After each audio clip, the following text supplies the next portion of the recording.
Basically, we were a print magazine. I don't know how many people are familiar with Elephant. Decent amount.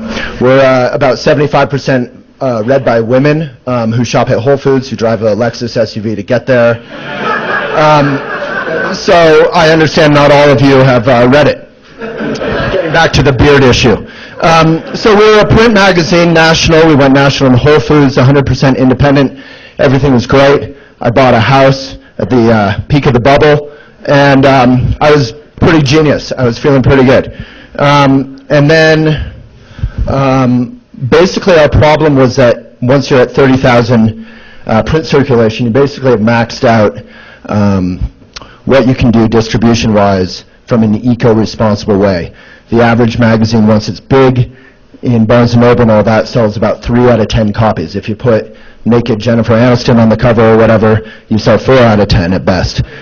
We're an environmentally focused magazine. We're print on eco paper, so selling 3 out of 10 after you ship it 6 times on average around the country, you know, was getting a little bit hypocritical even for a Boulder hipster, you know. So I had a relatively big staff. I was good at telling people what to do once. When I had to tell them what to do 3 times, as most entrepreneurs know the feeling, I kind of lost it. I was in a physical office, which I hated. Go co-work, go cafes. It's the source of a lot of what's great about Boulder. And so we jumped online. I gave up. It was like a country song. My name's Waylon, so that worked. I lost my house, went into foreclosure. I gave up my office. I gave up my staff. And I definitely wasn't cool at the eco parties at Trilogy or whatever anymore. Play, right?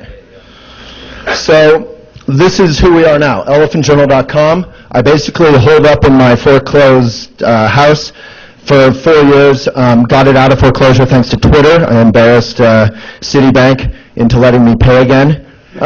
So we also won #1 in the country for Twitter twice for green content. That kind of put us on the map with advertisers, not to skip to the first question. ElephantJournal.com, we're about the mindful life. We're also about making fun of the mindful life. We were Portlanded before Portlandia. How hipster can you get? If you take yourself seriously in Boulder, you're probably the worst person to hang out at a party with.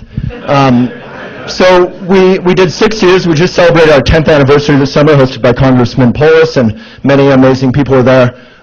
We actually made money as a magazine. We jumped online not because of money or because of the paradigm shift, but because, from print to web, but because we couldn't figure out the distribution problem from an eco-responsible point of view.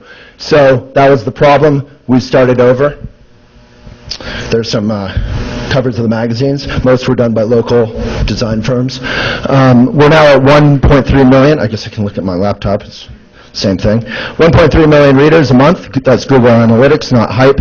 Our 2-year goal is pretty ambitious, but we think we now have 6 staff in all over the world, no longer just Boulder. And yeah, our mission, my father's a journalist, his father was a journalist. Our mission is to, as we've done the last couple months, begin to pay writers and reinvent or reignite quality journalism in a new media context. So that's it.